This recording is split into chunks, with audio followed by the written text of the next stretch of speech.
So the question we asked at the start was, so are we there yet?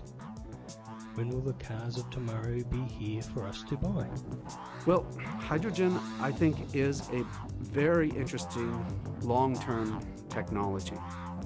And hydrogen vehicles are not anywhere near ready for the market yet. They're too expensive, the fuel cells are not durable enough, and of course we have problems of how do you store sufficient amount of hydrogen on board the vehicle.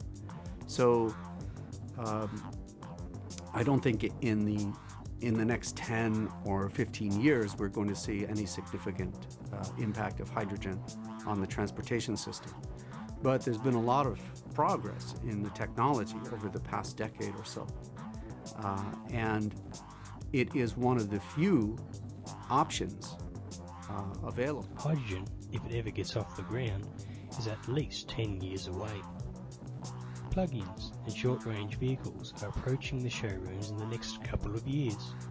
But remember, they will still have limited drive range and are likely to cost more than its gasoline cousins. I think the plug-in hybrid technology is very interesting because it is a further step in the electrification of transportation. Finished a study in which they discovered that there is enough excess electric energy in the United States to power about 85% of the cars that we currently have in the fleet. In order to get to that level of penetration of plug-in hybrids, it'll be 50 to 60 years into the future. So we've got plenty of time, in that period of time, we've got plenty of time to build alternative energy sources to power our cars and our home. It's a major change in that now you can get electricity from the grid. You can take it from your home, you can take it from almost anywhere because electricity is everywhere. So this is a huge difference both in terms of the technology and the energy source for transportation, also in terms of behavior and the way people refuel, the way they use their vehicles, because you'll have a certain amount of all-electric range, and how do you use that? What do you use it for? And when do you switch to the internal combustion engine? Of course, the plug-in hybrid is not ready for the marketplace yet because of the battery. So it comes back to batteries. It needs a different battery than a regular hybrid vehicle. And we don't have that battery yet. For the cars of the future to make it into the future, we will have to encourage change now and be willing to change. The danger is these magic bullets give people false hope. Hope that this magic bullet would save the world eventually, but in the meantime, it says we can continue living the way we are currently living.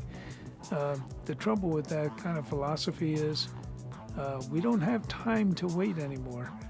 We've got to start moving towards the transition from the oil society to energy society, another form of energy society. And so what we're really saying here is we can begin that transition from the oil society to an all-electric society based on solar and wind and maybe waves and whatever now. And we need to begin that. We get stuck in this notion that technology by itself can solve our problems, and we haven't had government regulations, which is the one thing we know is how you make cars more fuel efficient. I mean, the thing to remember is in the 1970s to early 1980s, we doubled the fuel economy of cars, and then starting in the mid-80s, we stopped. Technology kept improving, but instead of going towards fuel economy, it went towards weight and acceleration. So we have been spinning our wheels, literally and figuratively. I think the opportunity is to take strong action to reduce oil imports and greenhouse gas emissions without sacrificing comfort or performance. If you need an SUV, then use it.